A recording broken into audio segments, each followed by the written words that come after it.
Welcome back to the Blonde Majority podcast. I'm Alex. And I'm Katie. Katie, how was your week? It was long, but I'm happy I'm here on this weekend. It's Mother's Day Sunday. Yes, Mother's Day Sunday. I could not fall asleep last night, so I was just looking up reviews of the book I finished last night. Oh, really? Yeah, and then I ended up on some news review website. And then in the side, it was listing a bunch of suggested articles. And I saw Betty Broderick died. I don't even know who that is. Oh, you don't? No, who's Betty? Oh my god. Okay, what is she famous for? Okay. She killed her ex-husband and his new wife, in their home. Wait, is this the one in Florida? No, San Diego. So it hits home. Wait, when? Though, how many years ago? This was late 80s, possibly early 90s. So she died in prison? Yes. Okay. Yes. Just wanted to make sure. Yeah. Oh my god, the Betty Broderick story it's probably one of my favorite crime stories. I'm not a big true crime person, but this is the one. Where in San Diego? I need you to set the scene a little bit more. So let me just tell you the whole story. So Betty Broderick, she married her husband, Dan Broderick. She supported him throughout law school, the bar, and med school. Why does this sound really familiar? Because it's a very, infamous San Diego, La Jolla story. So they were living in La Jolla? Yeah. So I just needed that to set the scene because San Diego is so broad that. No. But now I have it in my head. No, anything east of the 5, I don't know in San Diego. No, I'm with you on that. Yeah. Although UTC is technically east of the 5, and they call it La Jolla. It's part of UCSD, which is ever expanding. Yes, they don't abide by the Coastal Commission, which is nice. Yeah. Anyway. Not a big fan of the Coastal Commission. So, Dan Broderick, he became a malpractice attorney, which is why he had the combined and med school. She supported him through all that. They had 3 or 4 kids together. Okay. And then what was she doing for work? Do we know? Just a wife. But she was supporting him. Yeah. Oh, supporting him in that regard, not financially. No. Okay. No, she this is from a time before women could have careers to support themselves. Okay. And basically they were together, they lived in La Jolla, their kids were going to Bishop's, I believe, all of them. And basically he was cheating on her and lying about it. And then he divorced her and married a new, younger, blonde version. Okay. And honestly, that would drive any woman to madness. Okay. Hell hath no fury like a woman scorn. And so basically she kind of had nothing, her children, her home, life. That was her life. Her sense of stability was completely shattered. Purpose. Okay. And then he divorced her. Either he moved out or she moved out. But he does get remarried. Yeah, he gets remarried to this younger, newer version of her, as what many men do. Okay. And so, and now I don't know what their custody agreement is, but now the kids, they can't really live with mom. She's only living on child support and alimony. Right. And he's very cruel about it. Which is kind of crazy that you're doing this to the woman who supported you all throughout law school and med school and it's a lot of education. Raised your children, and now just left her behind just for some younger woman. So then murders somebody. Yeah, I'm assuming. Then she murders her ex-husband and his new wife. Ugh. Yikes. Yeah, and then she went to jail and has now died in jail. And basically she never apologized for it. She admitted that she did it. I Betty Broderick did it, I killed them, but I'm not sorry for it. And she got so many letters in prison just from women supporting her, That were I guess. okay. Yeah, like not angry or upset with her. And have we checked in on these kids? The kids, okay. This is where the lore comes in. So the high school counselor at my school. Could you imagine? No, her husband was one of Betty Broderick's sons. And then he spoke at my high school talking about all of that. And I believe he said that one of his sisters became like one of the homeless people, like on the streets. Yeah. Yikes. Yeah. That's dark. Yeah. So anyway, because I like couldn't sleep last night, I saw this article that Betty Broderick had died. I texted my mom last night, Betty Broderick had died. And I realized, oh, it's like 12:08 a.m. This is the first thing I'm saying to my mom. Betty Broderick, a mother who would kill for her children. So what year, like, roughly, so this happened in the 80s, or? I think so. Okay, so it didn't happen, like, in either of our lifetimes. No. Okay, I was not as familiar. I kind of remember some murder about somebody that got... People who get combined law medical degrees, like... she killed her ex-husband and new wife on November 5th, 1989. As an act of revenge after Daniel cheated on and divorced her. That's pretty sad. Yeah, And the kid situation, that's... Yeah, so I think the kids probably had to drop out of Bishop's because money, and then were raised by grandparents. Yeah. It's not a fun story. No, it is one of the most interesting stories to come out of La Jolla / San Diego. I had a kid like that. My high school. Really weird situation. I don't remember all of the factual details. I think he was in 8th grade, so he was at the lower school at the time that it happened. And I kind of accidentally became friends with him. I say accidentally because I didn't realize. Because I think I was in 9th grade and he was in 8th grade. And something happened where, like, I think the mom had cancer, but then the mom, like, shot the dad in the middle of the night. Oh. And then wrote down the driveway, like, he's into kiddie porn kind of thing. It was, like, a whole dilemma. Like, it was, like, really bad. So then I don't really recall what ended up happening, but, like, a year or two later, the kids stayed at the school. I think there were 2 boys. And then they were, like, living with their aunt. And he was in one of my, like, elective classes. And I became friends with him. And one day, I don't know how something came up, but he was like, oh, well, I, like, live with my aunt. And some other kid taps me and goes, Katie. Like, whatever I had asked that had perpetuated that answer, he was like, Katie, that's the kid who's, like... And I was like, oh my God. Because I went to a school where we had different campuses for lower school and high school. And so I didn't know who he was because I'd come from a different private school to the high school. So, like, I didn't know, like, who he was when it happened, and he was in 8th grade at the time. And so then, like, the next year I was a sophomore and he was a freshman, and he was in, like, one of my, like, I think he was in my drama class. Like, an elective where you're, like, with different kids from different years. But I should go look that up. He was the nicest kid. Like, such a nice guy. I hope he's okay. Yeah. But yeah, like, crazy. I feel like sound mothers they have a good reason behind why they kill. Yeah, I mean, I have no idea what was true and what wasn't. Like, I know. You never know with, like, I don't know. Like, rumors. I don't know what happened. And, like, they probably were trying to keep it from us, too. Like, I'm sure the school was on, like, damage control. Like, this is gonna spread like wildfire. Like, 100%. Yeah. You can't keep anything a secret.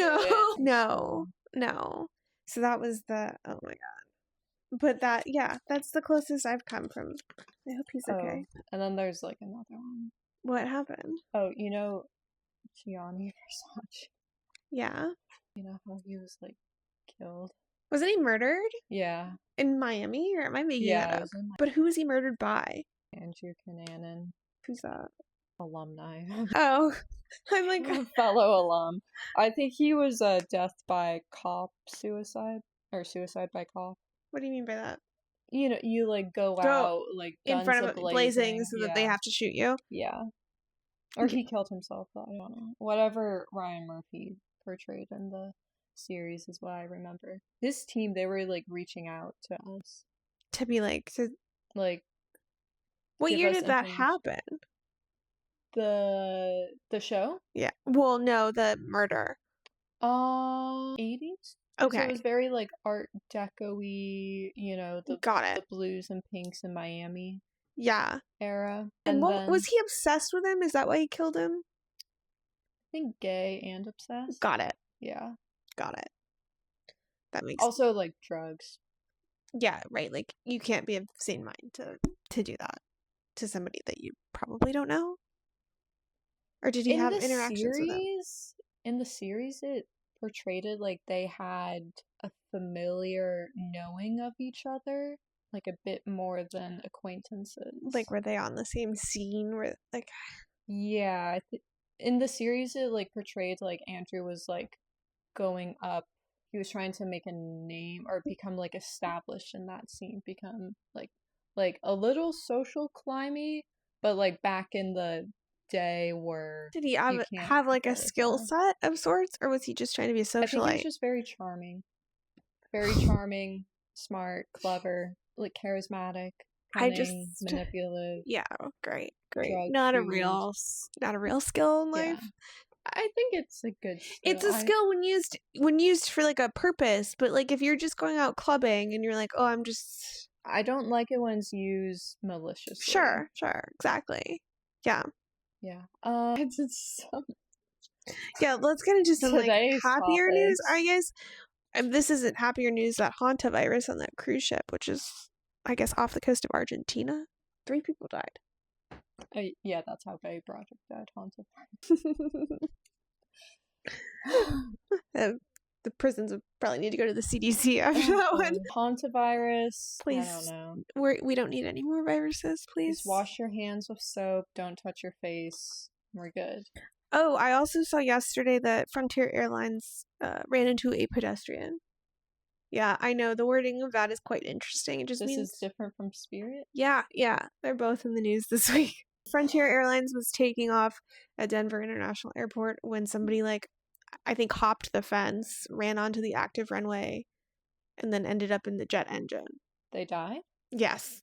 And then they had to, like, abort the takeoff. I mean, it's incredibly dangerous for the airplane, for the people on the airplane. Like, the passengers? Yeah, because they're speeding down the runway. I watched it. They had been going through takeoff for probably 10, 20 seconds. So you were close to being airborne. And somebody hits the jet engine. So then that engine starts a fire. Why were they out? I don't know. It's all roped off. There's fences. Somebody must have hopped the fence. We're going to have to hear the story later. But there's a point in takeoff where you can't safely abort. And they were probably pretty close to that. And then you lose the engine because of this. I mean, that could have gone wrong a million different ways. Thankfully, nobody on board, they all evacuated and were fine. But oh my God. Yeah, it is interesting that they use the term pedestrian. I mean, I guess it's just because it means like on foot. It's like not like somebody was like walking around. Like, seems like somebody hopped the fence and like ran onto an active runway. It was dark. I think it was probably first thing in the morning. Like, this is Denver? Yeah. That airport is very far away from Denver. The city of Denver. I had a layover in Denver once. We flew over the city of Denver. I was like, cool, we're almost there. We were still in the air another like half an hour. Yeah, it is a bit of a ways. I've only been to Denver once, but also that airport has like a lot of conspiracy theories about it. Yeah. So I don't know. But anyway, a pedestrian died. I mean, that's unfortunate. But the other thing that made me think of was like, hey, what was that person doing? But then is like that the version of like jumping in front of a train these days? I hope not. Oh, on Thursday night, I saw our favorite comedian, Tim Dillon. Where? I saw him at the Wiltern. What's that? It's like a theater. Oh, okay. So you went like... Wait, I saw him perform. He was performing. Okay. Yeah. Where's the Wiltern? It's like on Wilshire, like more east. Okay. Yeah, anyway, we found parking right up front. That was amazing. And then we like go in. We're sitting like up in the mezzanine, which is like the nosebleeds Sure. or something. We didn't pay that much. It was probably like less than $50 with all taxes and fees and whatever. Was it nice? Was the theater nice? Yeah, super nice. It's like Art Deco, the ceilings, finished in 1931, which we learned. I was like, Art Deco, this is probably 20s or 30s. 31. Okay. Education. And it was like really good. Okay, so he had guest stars on, which were some of the cast of Selling Sunset and Selling OC. Wait, what? Yeah. Oh my god, it was amazing. Okay, so you had on Jason Oppenheimer, one of the twins. Oh, yeah. Yeah, okay. Gio from Selling OC. So these were his like guest stars? Yeah, and then Gio from Selling OC, who I've met before. He's a nice guy. I've only ever watched the Sunset one, but I know Selling OC is really good because they're Republican and it's nice. Interesting. Sometimes those people just drive me like sometimes I'm like I can't watch these shows. Yeah. Oh, and then Bree was there. They had 4 girls. Bree, the British girl from Selling OC, and then 2 other girls who I don't think I knew or remembered. And the 4 girls, they were like quiet the whole time, except for Bree. She talked like a little bit, but all of them were so quiet because none of them wanted to like get canceled, I guess, or make headlines. Why? I feel like Tim Dillon, like that's like who he is. Like he came out in this like sparkly. I love Tim Dillon. Yeah. Okay, wait. So, like, what was the point of having them there? It's like, did they perform in some capacity, or they were just like, these are our these are friends of the show, as he likes to say? I guess guest of honor or little honor. Yeah, I could see him like really making fun of them. I could tell like the 4 girls did not know him at all. Have never seen him. Don't know his vibe at all. They just kind of assumed like into it, I guess. And then Jason, he was like pretty cool. He was like interacting a bit. Gio, not as much. They kept booing Gio because as soon as the audience found out that he sells luxury real estate in Orange County, they're like, oh, this guy must be a Republican, must be conservative, so we're going to boo every single thing he says. But you're already at a Tim Dillon show, so like, what did you expect? The audience was horrible. A lot of people got up and left, and for them, I'm like, okay, 1, that's like kind of rude, but also 2, get the fuck out. Wait, but like, it's Tim Dillon, so how did you not realize that going?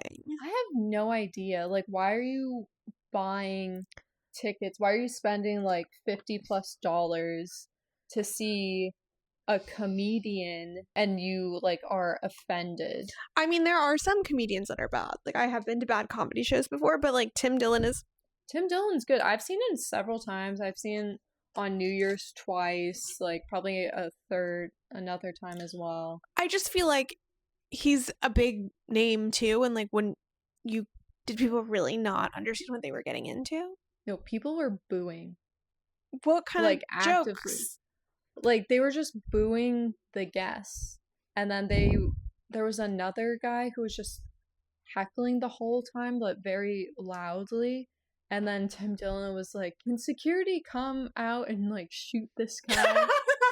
Yeah. And then he was talking about Spencer Pratt, and it's not funny, but it is, because like Tim Dillon's personality, I mean, that's like I just watched his Hantavirus take, which was just like, yo, Trump, like, just nuke it. Yeah. No, that's why I say about the mill. Can we just nuke it? Like that, like his whole takes like, we're done. We can't deal with this. Everyone on this boat just needs to realize like it's the end for them. Like, goodbye. And it's like he says it so funny. Like, yeah, I don't know, but I don't know how all these people bought tickets. Like, it was sold out. Because Tim Dillon is a huge name. Yeah, but all these people were like getting up and leaving. So these are definitely people who just like work in the industry and were like mooching off their friend who was like, do you have a ticket? Or I have a ticket, do you want it? And just like took it, not even knowing. Yeah, anything about being like, oh, it's a comedian. Yeah. Well, it was part of Netflix as a joke. Their Oh. whole LA comedy I'm not like as fest. up to. Is Theo Vaughn part of that too? Because wasn't I he think he did something. performing for Netflix too? Yeah. I wasn't planning on being in LA at this time, so I don't know the whole lineup, but there was like lots and lots of people part of like the whole Netflix is a joke thing. And so like all these people who are just like mooching off their friend wants like a free ticket to Netflix is a joke, like just like got up and left and angry. Like I could tell the two people sitting in front of me, like they were definitely on like a first date because she was sitting kind of forward and he was like all turned to Okay. her, and then she like got up, left to use the bathroom, I think, and then I think he just like got up and left and they didn't return. And then when Tim Dillon mentions Spencer Pratt, the only logical choice for Of course. mayor of Los Angeles, a lot of people were booing him. I really struggle with people that don't understand how Spencer is literally the only choice at this point. And I watched that debate on, what was it, Tuesday night? Wednesday night?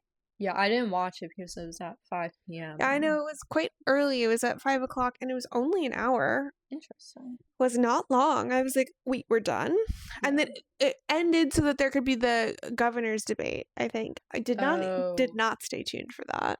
They should put those on different nights, right? Yeah. And now I guess Karen Bass pulled out of the next debate, which Spencer wasn't invited to. I don't even know. Spencer was the clear winner of that debate. And that woman, Raman or whatever her name is, everyone thought she was like ahead of Bass and like the front runner, but she was horrible. She was like just not confident, had no solutions. Like I thought Karen Bass did a better job than her. And I was like, Karen Bass has a horrible track record that she's got to like make up how to get around. Whenever these Democrats and socialists are backed into a corner, when everything Spencer Pratt is saying makes sense, like, yeah, the homeless situation is bad, and yeah, we did spend like hundreds of millions of dollars fighting the homeless, but it's only gotten worse. They just be like, he's MAGA, he's Republican. That's literally like that's their only attack. Yeah, like, well, okay, can you attack him on the policies? Yeah. No, just calling him a name doesn't like, and that also doesn't make you something just because you call somebody something, right? Like, first of all, but second of all, like, why is that a bad thing? Yeah, why is it a bad thing? Or just like have a conversation around the policy, not like, oh, calling him a name and labeling him something. Yeah. I think he's so much more than that, to be honest with you. Yeah. So, I mean, I don't know. I can't understand people that think that that Karen Bass or Raman are better options. It's insane to me. Yeah. And also, Spencer Pratt, he's worked in the entertainment industry. I'm sure he's helped like produce and executive produce and starred in various like reality TV projects, etc., whatever. Don't you want someone who's been in the Hollywood industry to help revive Hollywood? Yes. Does that not make sense? And he's been on TV shows for 25 decades, years. Yeah. I think at least because Princess of Malibu was years ago at this point. Like he had to be like 20 years old at that time, if not younger. I mean, he has been around it. And then he also does have a business that he runs, a crystal business, whether you like it or not. Like that's probably more than most people. Yeah. And what I see, it's Spencer Pratt is making people's voices heard. He's listening to all the mothers in Los Angeles who do not feel safe to have their kids go to school because there are tents just lining the perimeter of their children's elementary school, middle school, high school, with just human feces, needles riddled all around the sidewalk. Which Raman would not answer that question. There was a question about like, will you allow tents and encampments in front of schools and daycares? And Raman like would not give an answer, where Spencer's like, of course I'm not going to allow that. No. It's dangerous. He wants safety for the everyday person, which I guess Democrats don't want safety for the everyday person anymore. No. And he wants Hollywood to come back to Hollywood. He's the only person who wants to revive Los Angeles, and he's the only person who wants to revive the entertainment industry. But people don't like him because he played a villain on a reality TV show. I thought you guys knew that these reality TV shows aren't actually reality. Yeah, it's like so clearly scripted, and he realized that that was the best way for him to continue to get paid, whether you like it or not. Like, I mean, and at least he'll come out and admit that. There's plenty of people that won't even try to be that transparent, but will still do that stuff. Yeah. I mean, it's insane to me. It's insane. And then like they're talking about the homelessness. They're like, oh, we just need to put them inside. And it's like, okay, but all of this fraud is happening because you keep funding these places. And like they just want the status quo. Oh, we just have to bring them inside. And he's like, okay, but most of them are complete addicts. Like, yeah, it's 100% a drug problem and like mental health that leads to drug problem. It's not a housing problem. No. It is 100% a drug problem. And these Democrats and liberals, they're so cruel. They would rather have them live on the street, defecate in public areas in front of children, and like defecate in their own like tent home than have them go to a jail or an asylum where they can be closed and fed and be on a routine and a schedule and be off drugs or like in an asylum. But these liberals would rather have them live on the street. Yeah. I also thought it was interesting because like one of the first questions was around the fire. And basically Karen Bass was just immediately blaming the old fire chief, being like, that lady, the trans. I don't know what she was, but she ended up resigning. Was she trans or just like a I thought she was just lesbian. Oh. But I might be like, you know what? I can't tell anymore. I might be wrong, and but Karen Bass was just blaming her and not taking any accountability, and she was saying like, well, we had all the fire trucks and all the stuff. It was just the old fire chief let people told people not to come to work, or like didn't call in the 1,000 people that were like on some form of like reserves almost, or like, you know, dismissed them, that they didn't have to come to work that day. And I'm like, huh? I saw an empty reservoir. I saw fire hydrants that weren't working. And she just like glosses over that. And Spencer had like some interesting thought where he was going to create over like 20 plus dips that would like somehow connect to pools, and they would be like emergency reserves for like if there was another wildfire. And he kind of mentioned it briefly, and I was like, oh, that's an interesting concept, you know. At least you're coming up with something. Yeah. I was on a driving thing like a few weekends ago. We just went like way out of LA, nice open roads. There was like no one out there, like not even other car people. And they were doing a controlled burn of brush. Like we could see the smoke, and as we got closer, there was like firefighters there. That's good. Sign, we need like, to do. We're doing a controlled burn. And also in some areas, I think it was in Orange County maybe, or maybe somewhere outside the city of LA, they brought in goats to clear the brush. Like, yeah, let's do that. We do that at the country club we belong to. There's sometime during the year they get a bunch of goats on the hill. Yeah, that's amazing. It's pretty easy. I love that. It's like free, you know. You don't need to pay the goats just to move them there and back. Well, it's interesting you would say that, because one of the rabbit holes I went down this morning was about dolphins and how the military uses dolphins. Yeah. And like the intel agencies use dolphins. I guess like there's some declassified project from 1964. It's called Oxygas, where they were trying to find these different uses for dolphins. And one of them, at least according to Mike Binns, as his opinion, I don't think this is necessarily factual, but like they are able to like resupply stuff. So they're able to bring things like boat to boat or like ship to ship, right? Cool. And like train them to do that.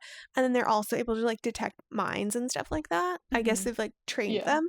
But then he was saying that they could be using them in like the Strait of Hormuz to blow up like the Iranian Tankers? speedboats, Oh. because I guess they use speedboats to like do something in the Strait of Hormuz. And he was like, they're easily trained to do that. And he was like, you don't have like the human casualty and you don't have to pay. Yeah, I know. It's pretty horrible. Pretty horrible. I know.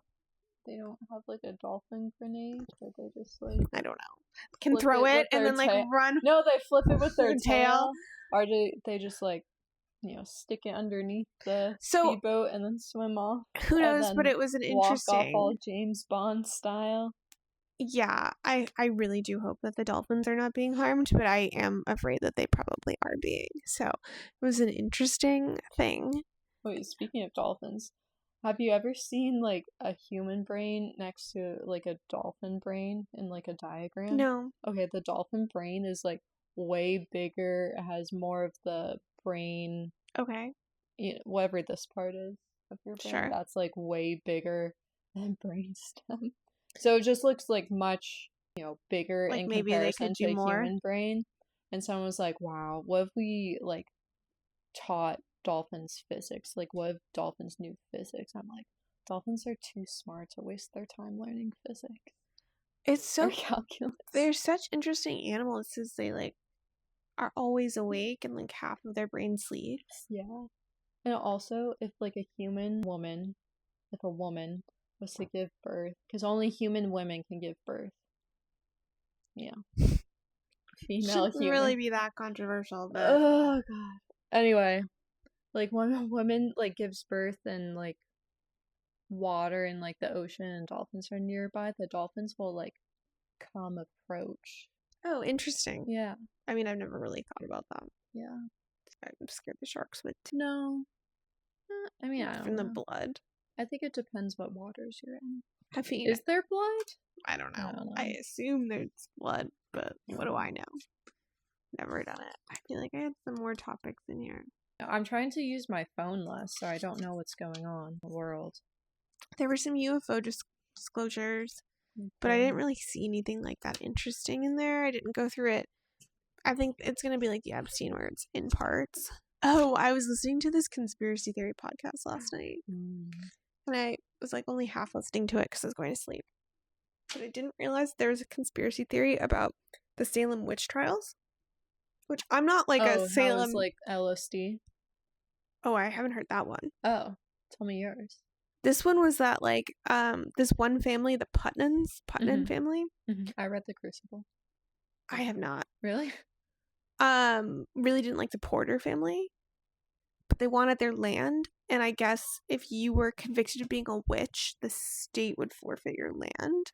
And sometimes the accuser would actually be the one that received the land. Wow. So there was like a huge like land conspiracy theory. And I was like, whoa. And a lot of times it would be like solo females that didn't have other male heirs. Oh. Right? So I don't know. And then I kept thinking about that because that was what, 1692, right? So about 334 years ago. And I was like, have people really changed all that much? No. Right? And then I was like thinking about the fires because everyone's upset about the land grabs and stuff like that. And I was like, everything's always about property rights. Everybody just wants land. Everybody wants land. Everyone wants power. Everybody wants freedom. Everyone wants freedom. But you never really have your land in America, which is the problem. I think property tax is ridiculous. Yeah, there's no way getting around property taxes. I think it's anti-American. I think it needs to be way less. Needs to be way less, but I think that once you own it and you've paid tax on it once, it's continuing payment for what? And then they just like redistrict or rezone you, and then they have all these ways to still impact your property, and it just feels like the founding fathers would be like rolling over in their grave for that. I don't know. Oh my god, there would be another Boston Tea Party, but There would be. It would be the California Tea Party. Which is one of my friends who's in real estate. Yeah. What the F is this California free diapers Oh, I don't know. thing? I don't know. But then Like- somebody sent the like Costco receipt where like they're charging $200 for the same Costco's charging $86 for 400 diapers, whereas like the state of California is going to get it for $200. So, like, the math, Amazing. like, of course, does not make any sense. Nothing is free. In this country and in this world, nothing is free. It just means someone else is footing the bill. And You're getting it for free, maybe, but someone else is paying for it. yeah, and I just don't understand, like, is this for every mother in California? What, do they walk out of the hospital with these? I have no idea. And what is, I mean, somebody's just getting paid on the back end there. Like, somebody's got, like, a his diaper name's Gavin business. Newsom. Yeah. Or Somebody's got a diaper business. Or somebody owed something to somebody who has a diaper business. it's crazy. Like, they just found all this fraud in hospice care in Los Angeles, and now they're spending more money. How about we just, like, chill with the spending? Yeah. No, I mean, there has to be a rule where, like, if you can't control a deficit, like, you can't run for re-election. Yeah. The only statistic Gavin Newsom knows or, like, seems to care about and flaunt is, like, California has the largest GDP. Okay, that doesn't matter anymore. That literally does not matter anymore. That's so infuriating because it's like people that are like, oh, look at the revenue of this company or look at the revenue of something. But then it's like, well, why don't we look at the profit and loss? Right? Yeah. How much are you spending? What's the P&L? Give me the books. Yeah, right? Like, great. That's great that it's a $100 million company. But if that $100 million company is spending $120 million a year or even more, like, you got a real problem. Yeah. Yeah. Give me the balance sheet. Give me the P&L. And, like, what are you counting towards that? Are you making things up? Yeah. Like, this idea, it's... Oh, what I meant to say about the Spencer Pratt, or the Tim Dillon show, when they mentioned Spencer Pratt, that was the only time where I was worried about the mayoral election in recent weeks. Because you were starting to see, like... I was like, oh, a lot of people, yeah.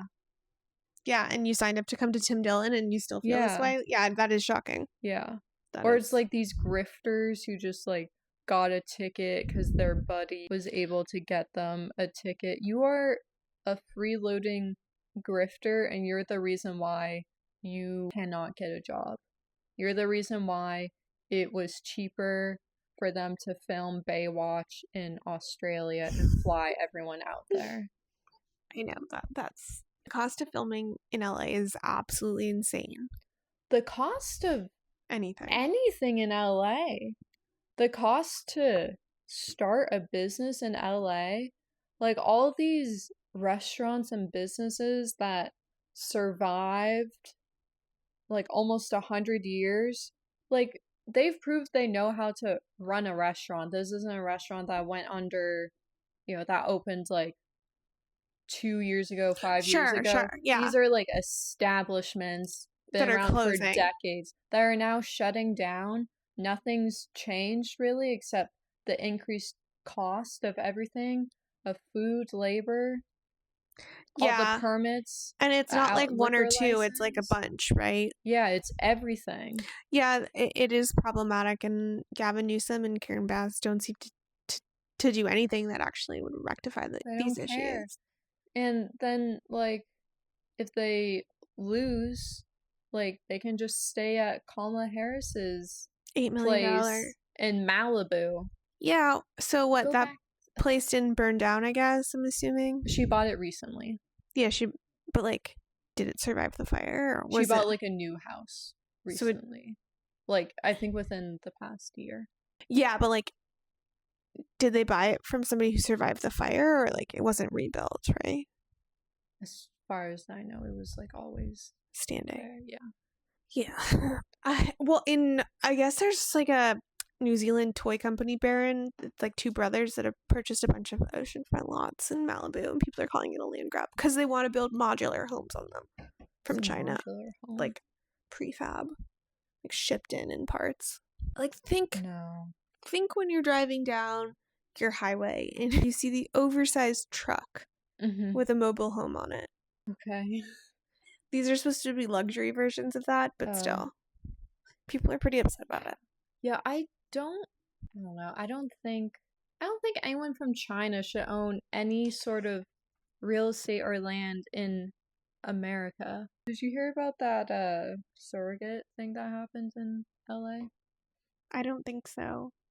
Basically, it was this one guy who had a bunch of surrogate babies through like a bunch of different women and was like adopting or surrogating all of them.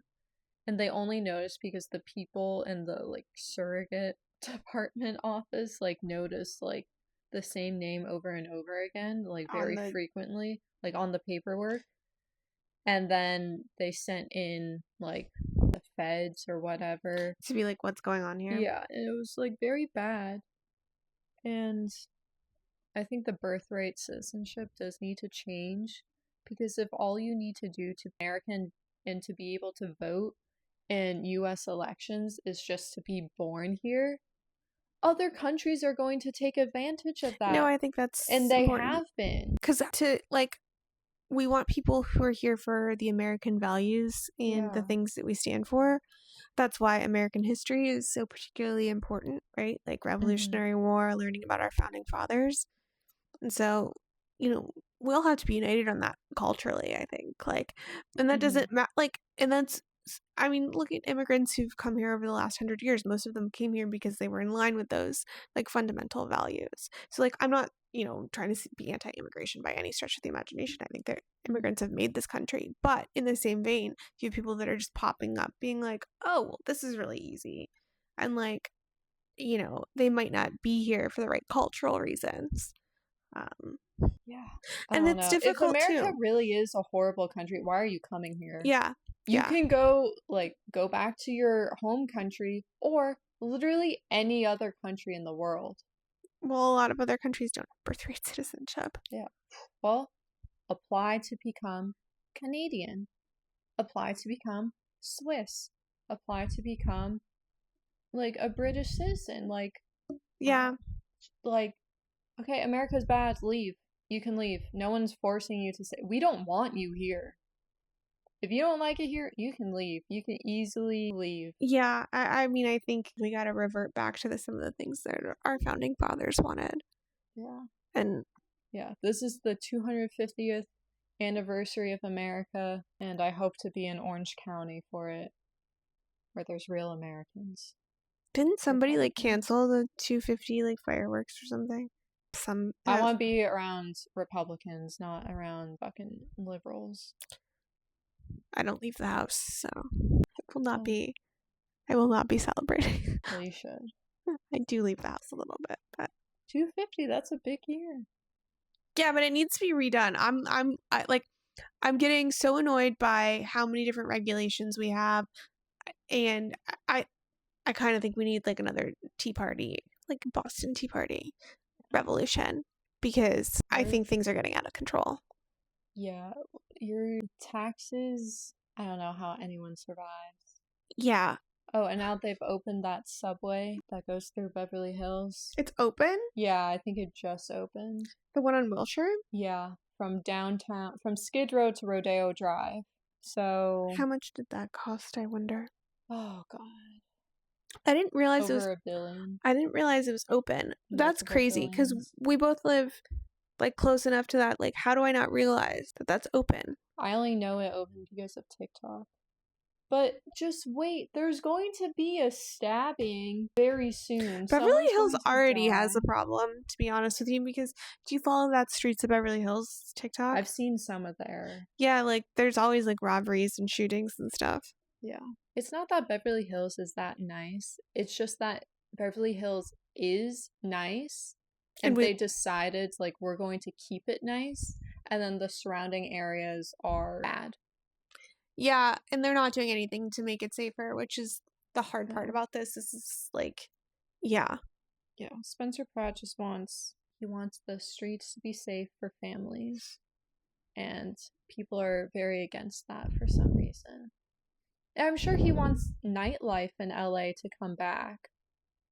Yeah, because that's that's hard too, because I feel like a lot of the Gen Z COVID group doesn't go out like the millennials did, but still. Yeah, I don't know, but I'm sure taxing these establishments up the wazoo isn't helping. No, none of it's helping. And then the rent is skyrocketed, and then insurance rates are so high. It's all of it. Yeah. But I believe. I have hope in our boy Spencer Pratt. If he can win, hope. I hope he can, but I just don't believe in elections anymore. So, like, Yeah. I have I'm no just faith. worried about the unions. Yeah, they're going to Words. tell people to vote the wrong against. Yeah. No, like these their unions, interest. the people who work like at the unions, they come to the establishments where there are union employees. They have a ballot. They're like, okay, vote this way, vote this way, vote this way. They fill it out. They take their ballot and then they deal with it. It's scary, honestly. It's very predatory. It's like a mafia almost. Unions are the absolute. Yeah, I mean, Spencer, I guess what? The election's November? No, I think it's June or July. Oh, shit. For mayor. For the mayoral race. So is it just the three of them, or there's no primary? I'm not sure how. I think there is a primary. I'm not sure how it works. There's something that if someone gets over 50% of the vote, it'll just be the top two. Yeah, I don't California know. is weird on those. I'll have to look into that, but I mean, we need Spencer Pratt as the mayor. That way he'll have a house too. Yeah. No, literally, if the Palisades fire did not happen, he would not be doing any of this. No. It's so funny because, like, I see people online being like, oh, like, just hearing about Spencer Pratt. Mm-hmm. And I'm like, where have you been? He's been popular online for a while. Or people are like, oh, I didn't understand the hummingbird on his thing. And I was like, yeah, like, he was always into the hummingbirds. Like, he was feeding them online before the fires, like, with his kids. Like, that was, like, part of his stick. Like, so, and they're like, oh, it makes me like him so much more. And I'm like, you guys have to go watch his videos. And if you watch his videos, like, it will humanize him and you will actually learn to like him. Mm-hmm. But if you're just reading headlines and getting your news from different places, like, go to his TikTok, go scroll through his videos, go watch his old ones from before his house burned down. So you can see what he was like before that. Like, it's all available. Spend a few minutes. Yeah. He's a very nice person. I met him at a book signing in support of him. We're all supporting Spencer. I should get a sign. One of his hummingbird signs. I have a t-shirt. Spencer Pratt for mayor. Spencer for mayor. It is crazy because he will save us. Like, what, 10, 15 years ago, I never would have guessed that this would have been the direction. I mean, I never watched any of those shows, but what if you were one thing in the past and you're making a dramatic change because something happened and you're standing for what you believe in and what you believe is right, I can get behind you. Yeah. Team Spencer. Yeah. And I think even some of his, like, former castmates from The Hills support him. Oh, yeah. I mean, Brody Jenner does support him, and then, which probably means, like, some extension of the Kardashian clan might as well. And then, I think Kristen Cavallari came out, too, in support. Yeah. Were they, like, rivals, enemies? I think the big enemy there was more like Lauren Conrad, but maybe I'm wrong. I think from what I recall, people didn't like Spencer and Heidi together, and I want to say it was like kind of Heidi versus Lauren. Oh, okay. I kind of remember, but then I know like Lauren didn't like Kristen Cavallari either from like Laguna Beach days, I think. But then it's like, who knows, because it's all scripted, so. Yeah. Okay. We love you, Spencer. Yeah. Vote Spencer Pratt for mayor. You'll save us. Anyway, should we call it? Yeah.